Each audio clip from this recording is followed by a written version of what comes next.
What's up, YouTube? This is All Saints here. I apologize. I have been away for a very long time. I've just been focusing on school, and so far it's going pretty well. I have a 3.5 GPA average in our Institute of Pittsburgh online division for game art and design. So, about a few days ago, I saw that Konami posted on their website that the new Forbidden List for 2014 in January will be coming out on this Friday, Friday the 13th. And there's a lot of interesting speculation going along on what they said in their clues. They said a zombie apocalypse or a Battery Man revolution or something along those lines. And I'm not sure if they're really going with that concept of bringing zombies back or anything like that, but I'm gonna assume that anything can happen, but I'm just gonna go with what I would like to see at least come on that list, addition to what Konami is potentially posting, and I'm gonna try to. I'm gonna try to be as quick as I can, and I look forward to y'all's comments and see what y'all think, and we can have a decent discussion. So over the last couple of about 2 weeks, I've been watching some channels. I've watched Team Shenaniganizers, Jamie Decatur specifically. I've watched Slim X Symmetry, Mega Capital G, and Galactic God. All four of them, those YouTubers, have posted some similar stuff about what they would like to see on the ban list. And for the most part, most of the cards I'm about to mention has something to do with all four of them for their channels, what they mentioned. So I'm gonna go quickly and describe what I think should be on this list that's coming out on Friday. All right, the first thing everybody most likely wants gone is Dragon Rulers. Now, I've wrestled with what I should do with Dragon Rulers. I think putting them, our best bet is to have them be at two. Making them at two makes the deck less consistent and users have less resources for the deck. Now, Konami can always put all the dragons to one, which will totally destroy the Dragon Ruler deck as a whole, and that's good, but it weakens other element decks like Earth, Water, Fire, and Wind. So, and then other people mentioned the Harpy rule, which it sounds great in theory, but in actuality, I don't think they're going to really go ahead with that plan. Now, on a side note, a lot of people have been saying the Dragon Rulers were meant to be used in other attribute decks like Geargia, Madolche, Harpies, Burning Knucklers, Fire Fist. Well, the problem with that argument is that if that was the case, they would have released it in the other booster packs. There were four booster packs that came out last year. First one was Return of the Duelist. That one featured spell books, but it also featured the Earth attribute, which was Madolche and Geargia.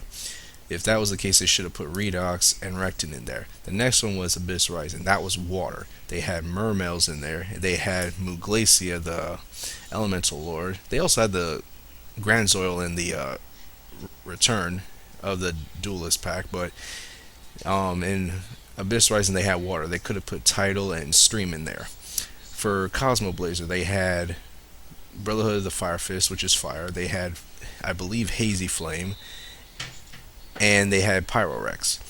They had a chance to put Blaster and Burner in there, and now they have Lord of the Tachyon. Now they did put Tempest and Lightning in there, and they put Harpies in there and Mecha Phantom Beasts.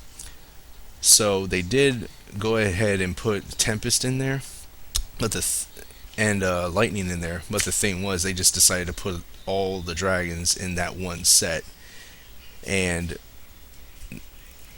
counter argument number two is that Mecha Phantom Beast Dracosac is a generic rank 7, and it takes generic rank 7s. If it was a whatchamacallit, a a conspiracy on that, they would have just made it just two level 7 Mech Phantom Beast instead of just making it a generic 7. So I honestly think that that deck was actually made to be created. So, out of that side note, here, so that's the end of the Dragon Rules. I think our best bet is to put them at 2 each. So, we can still lower the deck's consistency, and we can also give other attribute decks a fighting chance. Now onto spellbooks. I think Spellbook Magician of Prophecy needs to be hit to 1, just for the fact that most decks that search and have a lot of consistency with searching are usually hit. This one, when it's normal summoned or flip face up, add one spellbook spell card from your deck to your hand. This combos very well with Spellbook of Fate, which is also a problematic card in that deck. I think hitting this to 1 will slow the deck down, and plus it still regenerates its consistency. Spellbook of Secrets the same thing. It works exactly with Spellbook Magician of Prophecy. It adds and adds and adds. And their field spell returns them back to the deck, and even if they're banished, that Spellbook of Eternity puts them right back in the graveyard to be used right back into the deck. Spellbook of Fate. This is a very problematic card of the deck because it is very hard to defend. It flips back Spellbook Magician of Prophecy. It banishes cards your opponent controls, and it just returns set back row. So I think putting all 3 of these to 1 would slow the deck down quite a bit. It won't actually affect these 2 cards a bit because they can also be reused over and over again.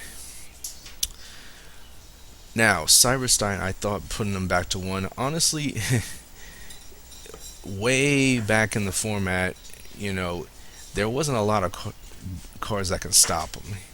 Its effect pay 5,000 life points is very, very, very, very steep, and it doesn't even matter what format you're in. 5,000 life points is a lot of life points. You're instantly, if at best, your best chance is having your life points at 3,000, which can still get wiped out in a clean shot. And I just think Cyberstorm is just no longer relevant. I just think it's just taking too much space on the list. So I think he needs to be at 1.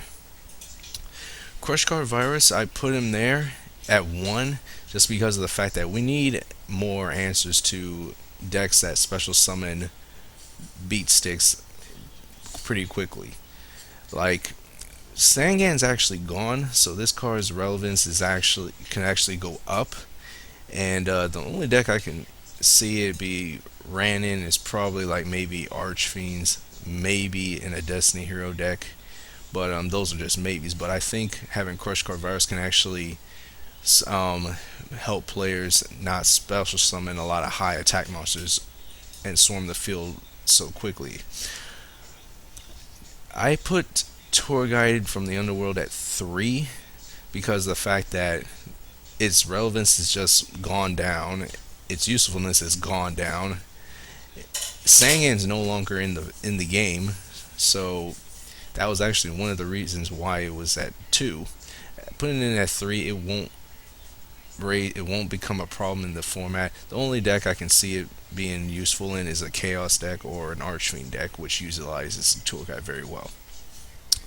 Brotherhood of the Firefist Spirit, I say, should be at 2. I think the deck got cut down off its potential, and because of that, dragons were able to rampage the entire format.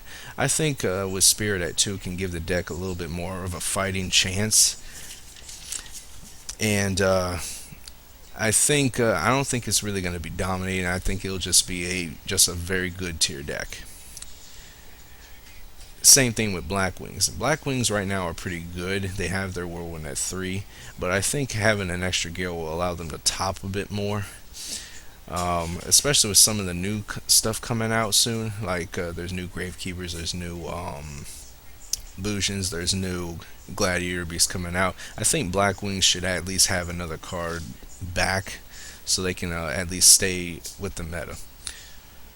Royal Oppression, I think, needs to come back at 1. I think we need a proper answer to decks that just spam out special summon after special summon after special summon. This card at least gives you a chance to slow down decks like that.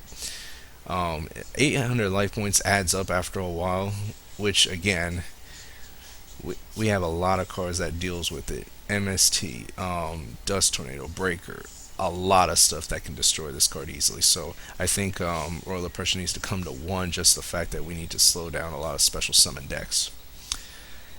Now this is the card I was very debating about, but I looked at how the format was and I thought, heroes weren't really a problem to begin with. I think Elemental Stratos needs to come back to one. Heroes just became dead after this card was banned. I think having this at one will have hero decks become a little bit more relevant. They're not going to top, and I think I made this argument with Galactic God on his channel that Malicious at 3, a hero lives at 3, and emergency call went to 3 just because this card was banned. But if this card was brought back at 1, emergency call would have to go to 1. A hero lives would have to probably be banned, and malicious it'll probably stay at 3 just because it's not really relevant right now. It hasn't topped or anything.